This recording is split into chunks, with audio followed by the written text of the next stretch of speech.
Assalamualaikum warahmatullahi wabarakatuh. Perkenalkan, nama saya Riko Aditya Mangunsong. Saya mahasiswa Institut Agama Islam Darul Ulum Asahan Kisaran, Prodi Pendidikan Agama Islam, tahun akademik 2022-2023. Di sini saya akan menjelaskan tentang desain pembelajaran akidah akhlak yang diampuh oleh Dr. Suhardi, SPDI, MA. Di dalam desain pembelajaran ini terdapat kompetensi dasar, indikator, tujuan, materi, dan kuis.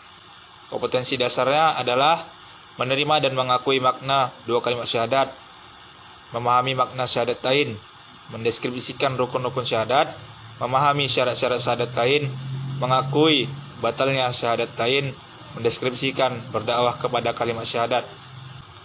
Indikatornya yang pertama, mengakui makna dua kalimat syahadat, melafalkan makna syahadatain, melafalkan rukun-rukun syahadatain, melafalkan syarat-syarat syahadatain, mendeskripsikan batalnya syahadatain, mendeskripsikan berdakwah kepada kalimat syahadat. Tujuannya sama seperti indikator. Yang pertama, setelah mengikuti pembelajaran ini, peserta didik diharapkan memiliki potensi sebagai berikut. 1. Mengakui makna dua kalimat syahadat, melafalkan makna syahadatain, melafalkan rukun-rukun syahadat, melafalkan syarat-syarat syahadatain, mendeskripsikan batalnya syahadatain, mendeskripsikan berdakwah kepada kalimat syahadat. Di dalam materi ini, yang pertama, pengertian tentang syahadat tauhid. Syahadat tauhid adalah kalimat yang pertama dalam syahadat yang berbunyi asyhadu alla ilaha illallah, yang artinya aku bersaksi tiada Tuhan selain Allah. Syahadat terdiri dari dua kalimat persaksian yang disebut dengan syahadatain, yaitu bunyinya asyhadu alla ilaha illallah wa asyhadu anna muhammadar rasulullah. Yang kedua, makna syahadatain. Makna kata syahadat asyhadu alla ilaha illallah artinya aku bersaksi bahwa tiada Tuhan selain Allah, yaitu beriktikad dan berikrar bahwasannya tidak ada yang berhak disembah dan menerima ibadah kecuali Allah Subhanahu wa taala.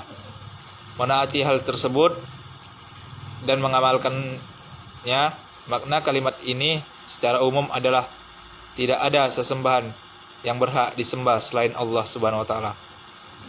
Kata ini harus diasumsikan dengan hak, tidak boleh diasumsikan dengan yang ada, karena ini menyalahi kenyataan, sebab Tuhan yang disembah selain Allah sangat tidak banyak sekali.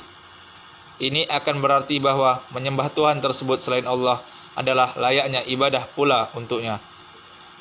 Jika hak tersebut terjadi, maka perbuatan tersebut merupakan bentuk kebatilan yang nyata. Yang ketiga, makna syahadat, yaitu makna syahadat asyhadu alla ilaha illallah, yaitu mengakui lahir dan batin bahwa Nabi Muhammad adalah hamba dan juga Rasul yang harus diutus kepada manusia secara menyeluruh. Dengan konsekuensi adalah menaati, membenarkan ucapan, menjauhi larangannya. Istiqomah dalam hidup berdasarkan pada sunnah-sunnah Nabi Muhammad dalam rangka untuk menyempurnakan kualitas ibadah yang dilakukan sehari-hari. Yang keempat, rukun syahadat. Rukun la ilaha illallah mempunyai dua rukun. Yang pertama, an-nafyu atau peniadaan. Kata ini bermakna membatalkan syirik dengan segala bentuknya dan mewajibkan kekafiran dengan segala bentuknya dan sesembahan selain Allah Subhanahu wa taala. B. Al-istibat atau penetapan. Kata menetapkan bahwa tidak ada yang berhak disembah selain Allah Subhanahu wa taala. 2. Rukun syahadat anna Muhammadar Rasulullah, yang bermakna hamba dan utusannya. Dua rukun ini menafsirkan ifrad atau berlebih-lebih dan tafrid atau meremehkan pada hak Rasulullah. Syarat-syarat syahadatain. Syarat-syarat la ilaha illallah, yaitu bersaksi tiada Tuhan yang berhak disembah selain Allah. Harus dengan beberapa syarat utama dan diniatkan untuk istiqomah, yaitu yang pertama, ilmu, artinya mengetahui makna dan maksudnya. Yang kedua, yakin. Seseorang yang mengingkari harus meyakini tentang kandungan syahadat tersebut. Yang ketiga, qabul atau menerima. Yakni qabul atau menerima.